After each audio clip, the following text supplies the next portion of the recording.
ناظرین، بریک سے پہلے بات ہوئی تھی ڈاکٹر علی موسانی کے ساتھ انٹرونشنل پلمونالوجی کے متعلق. آئیے بات چیت کا سلسلہ آگے بڑھائیں. ڈاکٹر صاحب، جیسے کہ بات ہوئی تھی سی او پی ڈی کا تذکرہ چل رہا تھا.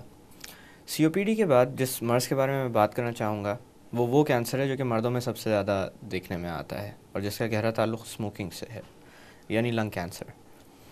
تو اس کے حوالے سے میں پوچھنا چاہوں گا، جیسے آپ نے شروع میں بتایا تھا کہ ابتدائی طور پر جب انٹرونشنل پلمونالوجی انٹروڈیوس کی گئی تو اس کا جو جس طرف اس فیلڈ کے ذریعے سب سے زیادہ کام کیا جاتا تھا وہ کینسرز کے اوپر تھا.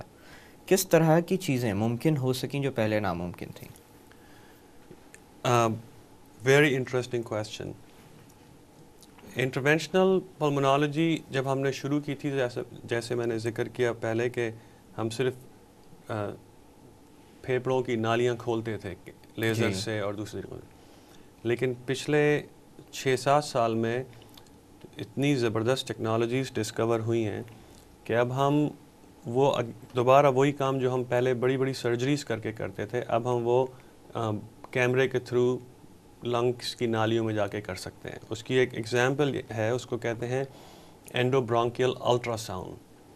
تو آپ کو پتہ ہوگا کہ جب ہم الٹرا ساؤنڈ کرتے ہیں اسپلین کے لیے یا لیور کے لیے، مختلف حصوں کے لیے، ایگزیکٹلی تو ساؤنڈ ویوز تھرو کی جاتی ہیں جو کہ واپس آتی ہیں امیج لے کر. ایگزیکٹلی. اور تو وہ جو چھوٹا سا ٹرانسڈیوسر ہوتا تھا جو ہم پیٹ پہ یا سینے پہ لگاتے ہیں، وہ تقریباً اتنا بڑا ہوتا تھا. اب الٹرا ساؤنڈ کی جو ہم ٹیکنالوجی یوز کرتے ہیں وہ میری چھوٹی انگلی کے ناخن سے بھی چھوٹی ہوتی ہے، اور وہ کیمرے کے جو ایک آخری کونے پہ اٹیچڈ ہوتی ہے، اور وہ ہم کیمرے کے ساتھ لنگس کے اندر لے جا سکتے ہیں. اور پھر ہم اندر سے الٹرا ساؤنڈ کرتے ہیں نالی کے باہر کی چیزوں کا، اور وہاں چھوٹے چھوٹے غدود ہوتے ہیں جو عموماً کینسر جب لنگز میں ہوتا ہے تو وہ انوالو ہو جاتے ہیں.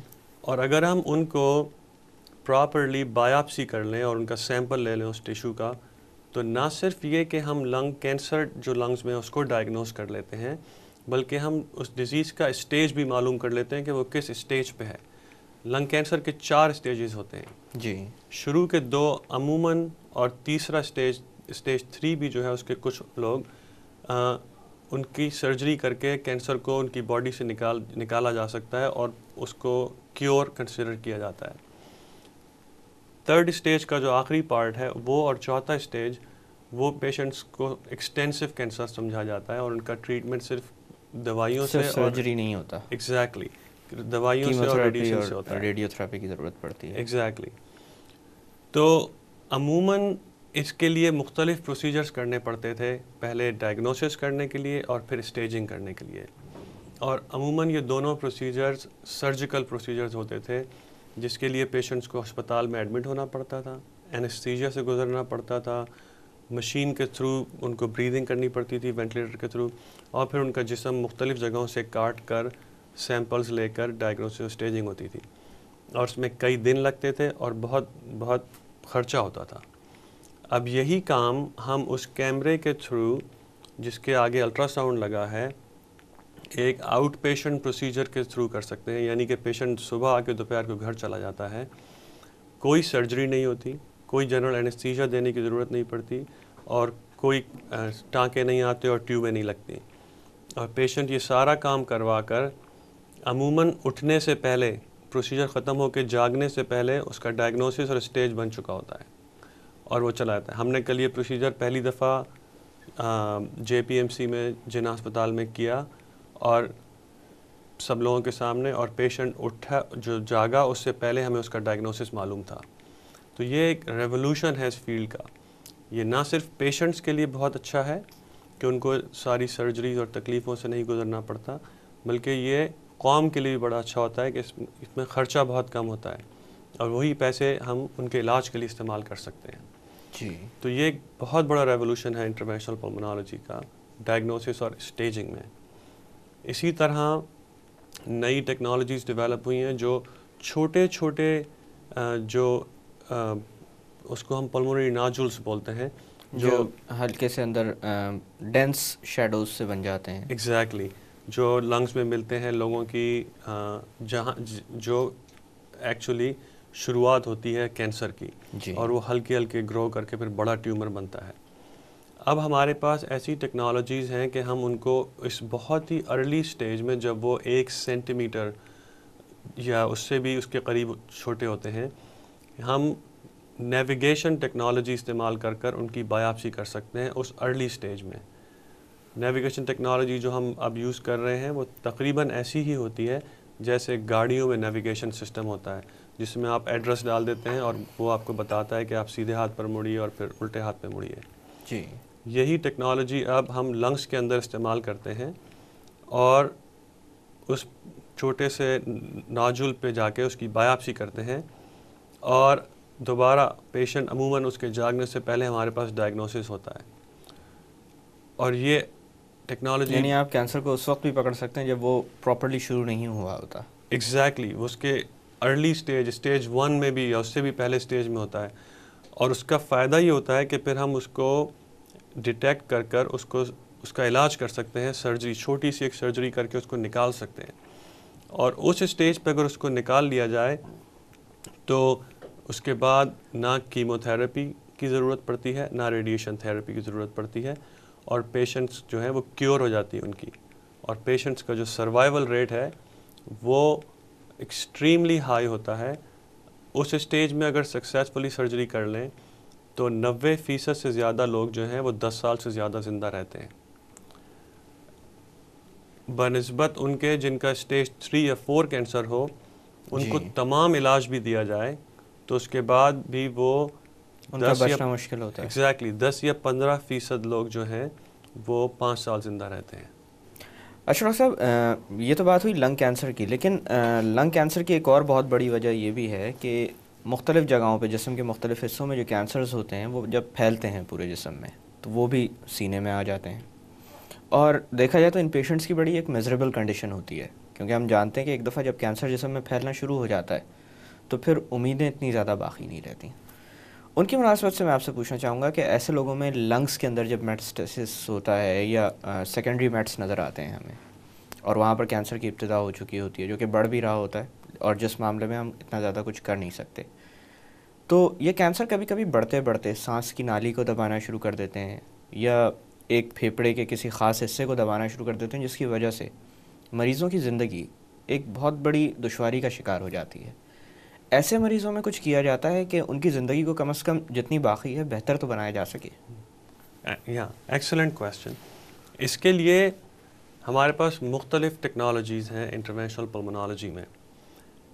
جیسے آپ نے ذکر کیا کہ سانس کی نالی دبنا شروع ہو جاتی ہے جس سے سانس لینے میں تکلیف ہوتی ہے.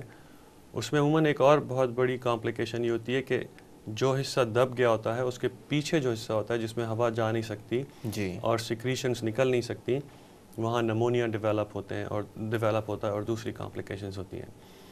انٹرونشنل پلمونالوجی میں ہم لوگ اسی کیمرے کے تھرو اسٹینٹس بھی ڈال سکتے ہیں.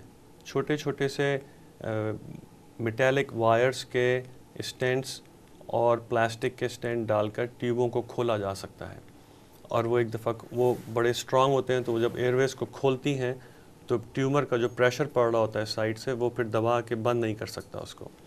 تو ایک تو یہ ٹیکنالوجی ہے فوری طور پر اس obstruction کو ریلیف کرنے کے لیے اور اس پیسیج کو کھولنے کے لیے. دوسری ٹیکنالوجی ہم یوز کرتے ہیں اس میں ہم ریڈیشن باہر سے دینے کی بجائے ہم ریڈیشن لنگس کے اندر سے دیتے ہیں. تو ہم وہ کیمرے کے تھرو لنگس میں جاتے ہیں اور دیکھتے ہیں ٹیومر کہاں ہے اور سی ٹی اسکین سے بھی دیکھتے ہیں کہ وہ کہاں ہے.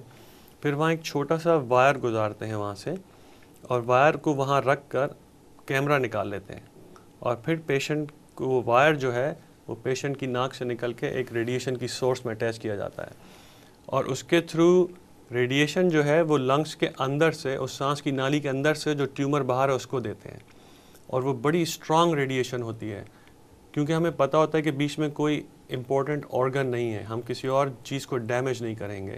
جی باہر سے جب ہم ریڈیشن دیتے ہیں تو وہ اسکن کو مسلز اور پھر اگر راستے میں کوئی اور آرگن ہو اس کے تھرو ہو کے جاتی ہے جی تو اس کو ڈیمیج ہوتا ہے. اس میں اندر سے ریڈیشن ہمیں پتہ ہے کہ بیچ میں کچھ بھی نہیں ہے, وہ صرف دیوار ہے ایئر وے کی اور اس کے بعد ٹیومر ہے اور وہ ٹیومر شرنک کرتے ہیں. اس کو کہتے ہیں بریکی تھراپی. تو ہم بریکی تھیراپی بھی کرتے ہیں انٹرونشنل ریڈیالوجی میں، انٹرونشنل پلمونالوجی میں. اسی طرح ہمارے پاس دوسری ٹیکنالوجیز ہیں. اگر ٹیومر کبھی کبھی گرو کر کے ایئر وے کی وال کو توڑ کر اندر آ رہا ہوتا ہے تو ہم اندر سے ایک تھیراپی ہے جسے کہتے ہیں فوٹو ڈائنامک تھیراپی، وہ بھی کرتے ہیں. لیزر بھی استعمال کرتے ہیں. اور ان سب کے علاوہ ایک اور قسم کی برونکاسکوپی ہے جسے کہتے ہیں ریجڈ برونکاسکوپی، جس میں بجائے وہ فلیکسیبل کیمرے کے ہم ہارڈ میٹل کی ٹیوب ہوتی ہے جس کا شارپ ایج ہوتا ہے، اس کے تھرو جا کے ٹیومر کو ہلکے ہلکے کاٹ کر ریموو کرتے ہیں. بلیڈنگ کنٹرول کرنے کے لیے لیزر کرتے ہیں اور اس کے بعد اسٹینٹ ڈال کے ایئر وے کھول دیتے ہیں. تو ہمارے پاس بہت ساری ٹیکنالوجیز ہیں اور یہ تمام ہم استعمال کر کے ان کی زندگی کو بہتر بنا سکتے ہیں. ایگزیکٹلی، کیونکہ اکثر یوں ہوتا ہے کہ پیشنٹس کا کینسر تو ایڈوانس ہوتا ہے اسٹیج 3 یا 4 کا، لیکن پیشنٹ جو گزرتے ہیں وہ ٹیومر کی وجہ سے نہیں گزرتے، وہ obstruction اور اس کی کمپلیکیشنز کی وجہ سے جلدی گزر جاتے ہیں. تو ہم یہ سارے پروسیجرز کرتے ہیں جن کو میڈیکل ٹرمز میں پیلیٹیو کیئر کہا جاتا ہے. پیلیٹیو کیئر کا مطلب ہے کہ پیشنٹس کے جو آخری چند مہینے یا سال رہے ہیں ان کو اتنا بہتر بنا دیا جائے کہ ان کی زندگی میں تکلیفیں کم سے کم. Exactly, quality of life improve کی جائے ان کی، تو ہم یہ کرتے ہیں. تو interventional pulmonology is all about improving the quality of life. Doctor صاحب یہاں پہ تھوڑی دیر کے لیے باتوں کا سلسلہ روکتے ہیں. ناظرین وقت ہو ایک چھوٹی سی کمرشل بریک کا. بریک سے واپس آ کر انٹرونشنل پلمونالوجی کے متعلق مزید بات کی جائے گی. Stay with us.